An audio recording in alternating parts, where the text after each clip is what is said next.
a very big welcome to the Green Ginger Club for Jon Wilks. Thank you very much.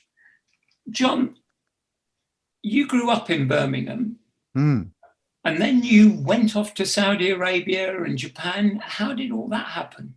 Well, you've done your research. Thank you for that. How did it happen? Well, you would have to ask my parents about Saudi Arabia. I mean, I went and lived in Saudi Arabia when I was a child. So probably when I was like 8, probably through to my early teens, although it was the place where I first started playing guitar. So it's not like it should be entirely dismissed, but it was much more down to my parents, and then came back to, well, I mean, you say Birmingham. I always say Birmingham because it's easier for people to sort of locate, especially when you live abroad. If you say that you're from Solihull, nobody knows what that means or where that is. But I hadn't been back to Birmingham for probably, not properly anyway, I hadn't been back to Birmingham town centre, city centre, for about 15 years.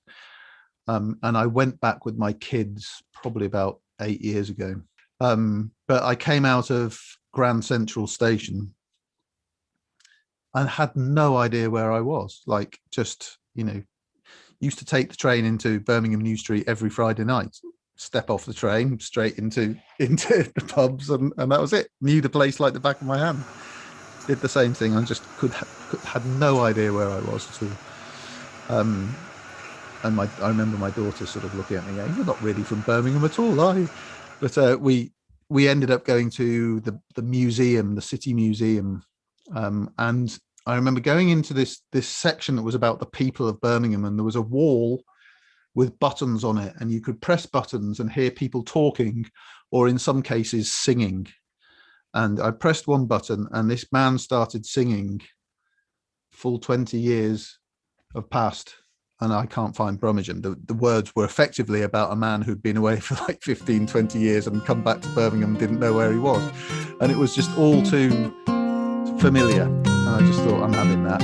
Gotta go and learn how to do that song. Full 20 year and more have passed since I left Brummagem, but I set out for home at last, to good old Brummagem. But every place is altered so, there's hardly a place that I would know. It fills my heart with grief and woe, I can't find Brummagem.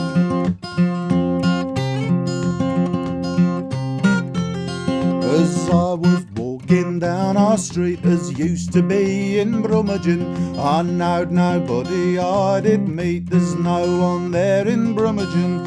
And Spyshall Street's the great unknown, and so the old church stands alone, and poor old I stands here to groan, I can't find Brummagem.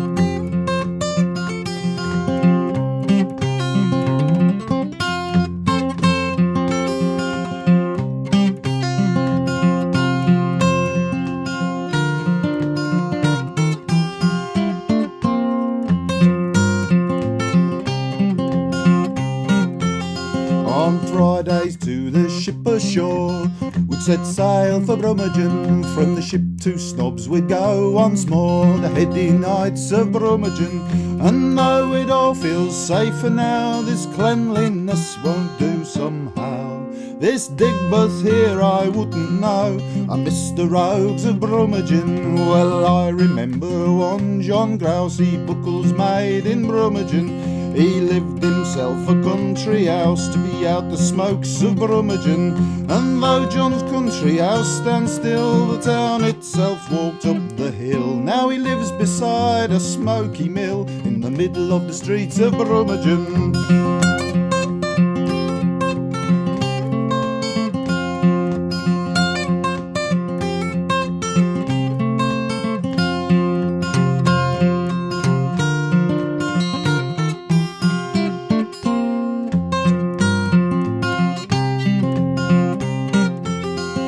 Among the changes that abound in good old Brummagem, may trade and happiness be found in good old Brummagem. And though no ship ashore we've got in Spyshall Street's a coffee shop, may we always have enough for a cup of milk within Brummagem.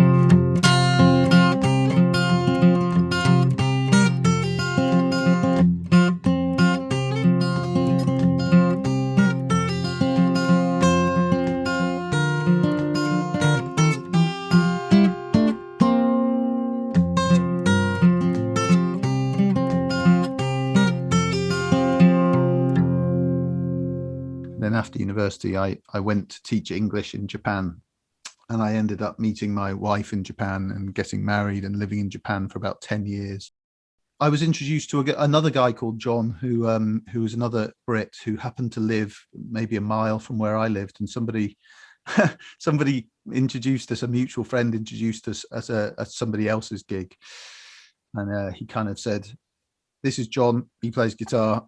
This is John, he knows how to make things bleep. You should play together." Although we liked similar music, we didn't have a very specific thing that we shared. I can't remember who said it at first, but one of us started playing a traditional folk song. I think it was the Wassailing song, the Gloucestershire Wassel. When we would go and do live concerts, we would throw that in, and we were able to explain to the Japanese audiences in our sort of quite broken Japanese that, that this song was potentially as old as sort of samurai times in their from their perspective. And that always got sort of like a huge amount of fascination, because I don't think in Japan there is quite the same sort of tradition of collecting songs and archiving songs in that sense. So they were always quite fascinated that we knew these ancient songs ourselves. You were writing with John, weren't you? You were writing songs. Yeah, he was an interesting he's not gone. He's still around. He is an interesting person to write with, because he's got a very different brain musically to the way that his brain works in a very different way to the way mine does. I'm very much sort of, I suppose, a traditionalist in more than just the idea that I play traditional songs. When I'm writing for myself, I tend to be quite formulaic in terms of the old sort of, verse, chorus, middle eight, verse, chorus kind of structure that, that is fairly standard to music of the last 50 or 60 years. But John is one of those people whose brain just sort of does different things. And so he would come to me and he would say, I've got this pattern, this sort of chord structure or this rhythm, or he would send me like clips of things, loops of things that he'd been doing that I just, for me, it would be like, I have no idea how your mind came up with that. And it was fascinating to write with him because, I can vividly remember there was one song called Friday Night that we wrote. It just doesn't make musical sense to me. I remember actually literally having to map it out. I can't write or read music, so I had to find my own way of doing it, which was sort of like taking a piece of paper and just sort of writing out roughly beats where loops would occur and things would swing back again, and then trying to find words that fitted over each beat. And it was a really interesting way to write. And just, sometimes it's great to, from an artistic perspective, to find somebody who is just so very different to you, but at the same time is patient to what you want to do, and creating something that's not just noise.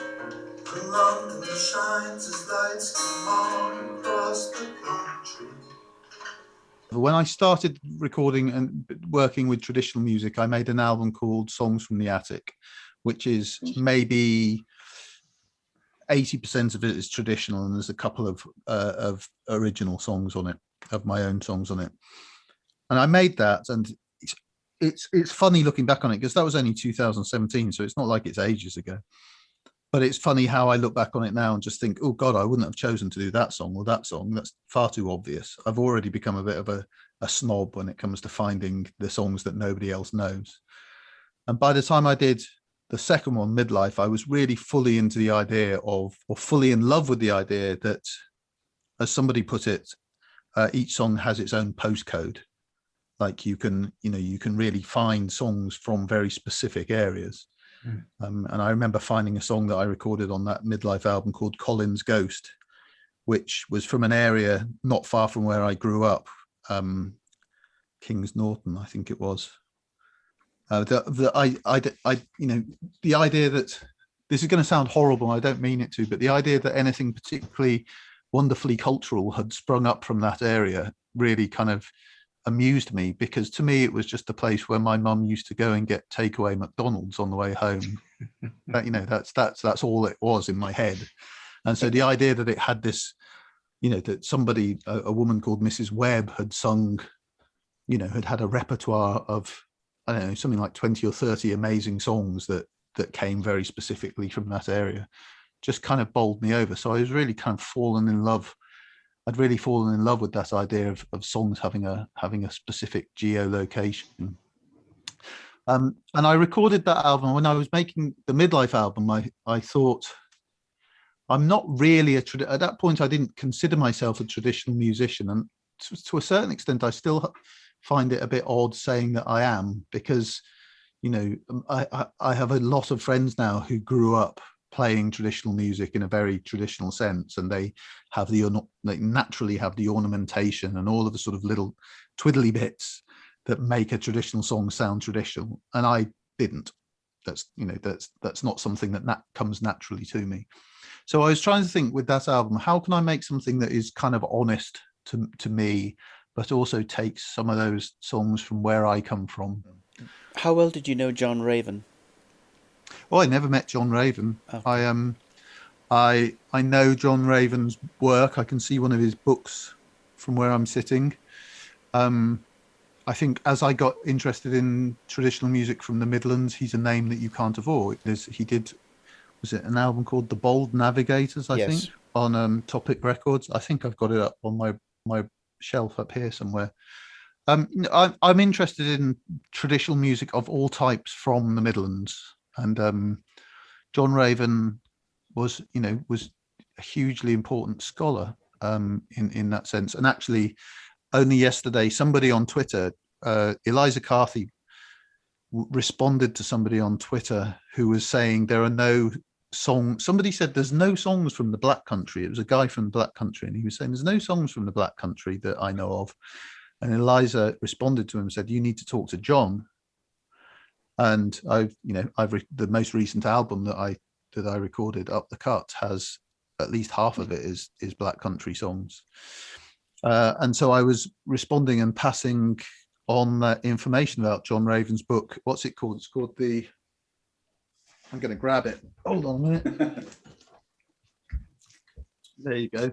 The Urban and Industrial Songs of the Black Country in Birmingham. That is a very well thumbed copy of that book right there. I've spent a lot of time searching through the work that John Raven did, but equally, and for me almost more importantly, Roy Palmer. When I was touring the Midlife album, I was playing in Birmingham, and a woman called Pam Bishop came to see me, and she is a big part of the Birmingham traditional scene, in her 70s, so she's been around doing it for a long time, and she was involved in collecting from people like Cecilia Costello, who are sort of formidable Birmingham source singer. And Pam told me that she was in touch with Roy's widow, Pat, and she said, I think Pat would love to hear about what you're doing with some of the songs that Roy was associated with. And so she put me in touch. And then a few weeks later, Pat sent through a sheath of songs that that Roy had once worked on, a collection of songs, some of which had not been recorded, most of which had not been recorded before. And it kind of, I picked up that little sheet of songs, and I kind of realized that I was clearly not done with Songs of the Midlands. Like, whereas I thought I was going to do one album, there was songs enough here for several. And I'm not sure that is what will happen, but certainly it's what happened for this album. I picked out 10 that really sort of shouted out to me. Not all of them were in that sheath of songs. Some of them were in Roy's books. Some of them were on records, but nearly all of the songs, I think there's only one or two, nearly all of the songs had some involvement with, or Roy Palmer had some involvement in their collection and in the academia around them at some point. So yeah, in a sense, that album is really dedicated to him, I suppose, without having ever met him or her. So John Riley was collected from a chap called George Dunn, who was from Quarrybank, which is Staffordshire and sort of roughly the Black Country. And he was collected by Roy Palmer in 1971, I believe, 71 or 72. George Dunn had become quite an interesting character to a number of collectors, including Peggy Seeger and Ewan MacColl, who collected from him. And he had a vast repertoire of songs. And he was one of those singers that was really, you know, they talk about sort of learning songs at your parents' knee, at your father's knee. And he was really one of those. And he learned a lot of his songs from his father, who also, you know, seemed to have learnt his songs from his sort of ancestors. So these songs were the classic case of them being passed down. And Roy Palmer recorded a number of songs, a good number of songs from George Dunn. I think the album that I got George Dunn's songs from is just called George Dunn Chainmaker, released on Mustrad's Musical Traditions label. So he had a repertoire that was recorded of somewhere around 40 songs, quite extraordinary songs. And what fascinated me about them was that nobody else seems to have taken any interest in them. So John Riley, to me, is an extraordinary melody to have just been forgotten. John Riley was a true love's name, an honest man was he. He's loved the farmer's daughter dear, as faithful as can be. The farmer, he had riches, but John Riley, he was poor. Because she's loved this honest man, he would not her endure.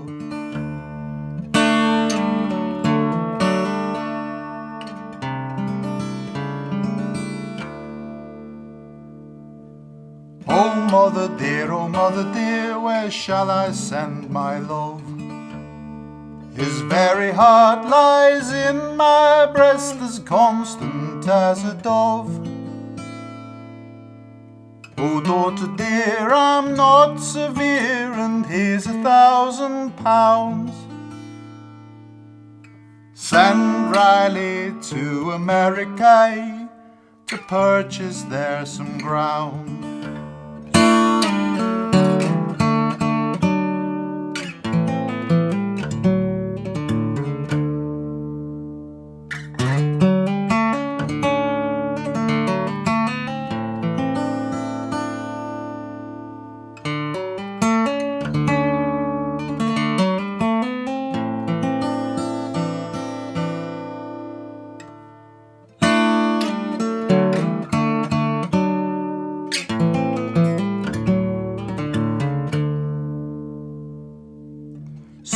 As she's got the money to John Riley she did run, saying on this night to have your life my father's charge is gone. But here's £1,000 in gold my mother sent to you. Go quickly to America and quickly I'll pursue. Soon as they've got the money, the next day they sailed away. But very quickly came a storm that lasted all the day. The ship went down, all hands were lost, and the father grieved so sore. They found her in John Riley's arms, drowned upon the shore.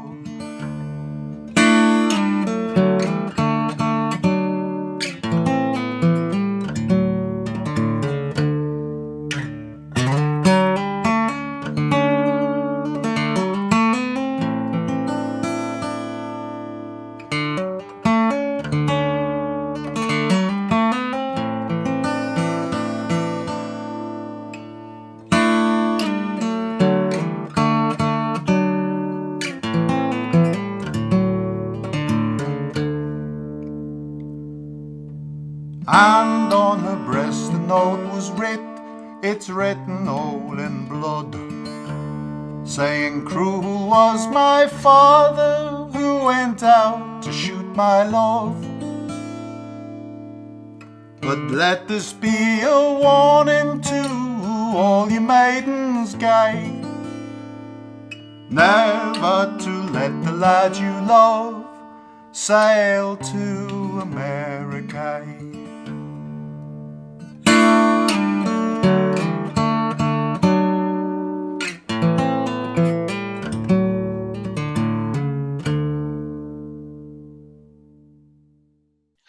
I love talking about where the songs come from.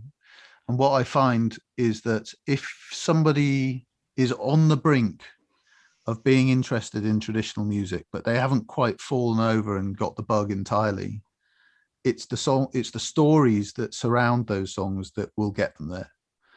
And so I've played gigs. I played a gig at St Pancras Old Church in London, maybe about 3 or 4 years ago. And for whatever reason, I remember there was no Wi-Fi there. I played this gig. I did my usual set where I was talking, I told the stories of where's this song come from, some of the quirky things about the collectors, some of the amazing things about the source, the lives of the source singer behind that song. And then I'd play the song. And that's usually how my sets run. It'll be that little bit of conversation, and then I'll play the song, and then I'll do another one. And, anyway, I was playing this gig at the old church in St Pancras Old Church, and after the gig, 2 or 3 young women came up to me. They must have been in their late teens, early 20s, and they came up to me and they said, "Is that true, that stuff that you were talking about, that those stories you were telling, but you didn't make any of that up? How do you know that stuff?" And I was saying, well, there's an interesting place not far from here called Cecil Sharp House. And all of these songs and all these stories are stored there. And you're more than welcome to just go and pitch up and spend some time in the library and chat to the people in the library. And they love telling you this stuff. You if you're interested, you'll have an amazing time. As I say, the Wi-Fi wasn't working, so they weren't able to get their Google Maps going and try and find out where it was. So they had me draw a map. They were that interested in it. They really wanted to go. And it was the stories. The songs were interesting to them, but it was the stories that made them come up and talk to me afterwards about it. And it's because of that I started a podcast called the Old Songs Podcast, or the Old Sods Podcast, as Billy Bragg misheard it. But the Old Songs Podcast does all of this. Is like, we'll take, I haven't recorded any for a little while. I do intend to get back to it, but we'll take an hour and we will, talk about a specific song, just one song for an hour. We talk about where it came from, what it meant to the community originally, what's interesting about it musically, who's recorded it, play some of the versions, look at why they, the fascinating differences, especially when you find songs like, say something like John Riley, which Cecil Sharp collected at the very beginning of his interest in traditional music, and was also one of the last songs that he collected in the Appalachians, on the other side of the world, so, in the Appalachian Mountains. So, fascinated me that John Riley could have been overlooked. So a lot of the Up the Cuts album is me trying to unearth songs and say, hey, look, have a listen to these. These are amazing songs. Go and do something with these. Don't keep playing the same ones over and over again. Ballads of a tradesman and his wife I heard the other day. They did kick up a glorious row, they lived across the way. And the husband proved himself a fool, his money all was spent. And he's called upon his wife, my life, to know which way it went. So she's reckoned up and she showed him all complete, how 25 shillings was expended in a week.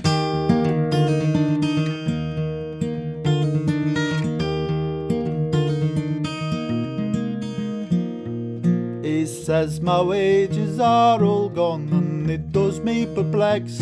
Indeed, she says, then list to me, my bonny cock of wax. Continually you make a noise and you fill the house with strife, and I'll show you where your money goes, I will upon my life. So she's reckoned up and she showed him all complete, how 25 shillings was expanded in a week.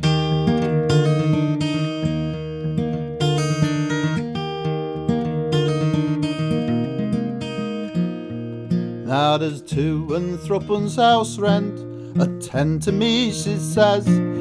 There's 4 shillings goes for meat and 3 and 9 bread, and to wash your nasty dirty shirt there's 6 halfpenny soap, and there's 1 and 8 coals, old boy, and 10 wood and coke. There's 4 there for milk and cream, and 1 and 2 malt, and 3 and halfpenny vinegar, and a 2 halfpenny salt. Well, a penny goes for mustard, 3 halfpence goes for thread, and you gave me 3 the other night for half an old sheep's head. So she's reckoned up and she showed him all complete, how 25 shillings was expended in a week.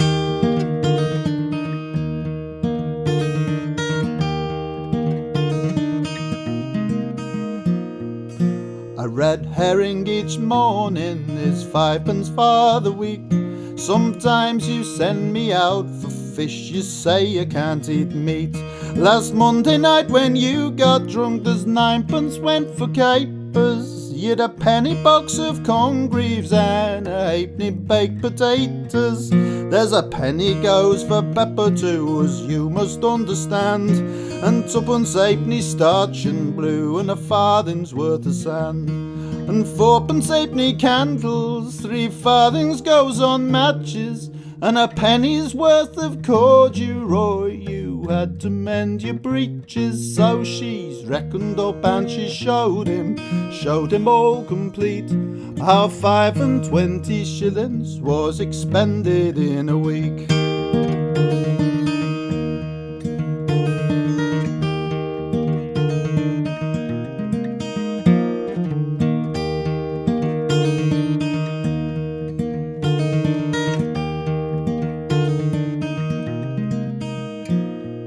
There's a shilling tatties, herbs and greens, 10 on butter see, and 6 coffee, 8 sugar, and 1 and 4 tea. There's 2 goes for this thing, and a penny that and t'other.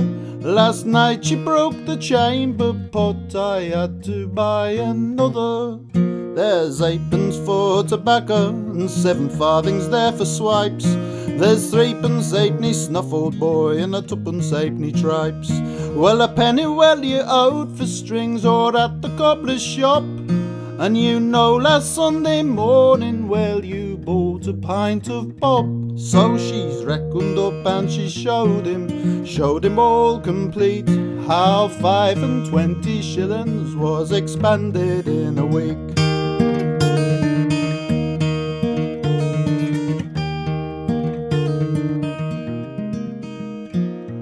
There's 2 goes for blacking, and 8 halfpenny cheese, 3 farthings rushlight every night to watch the bugs and fleas. And while each night to a public house you go to drink and sing, well, I hit the tavern across the way to have a pint of gin. So reckon up again, old boy, and you will find complete how 25 shillings was expended in a week.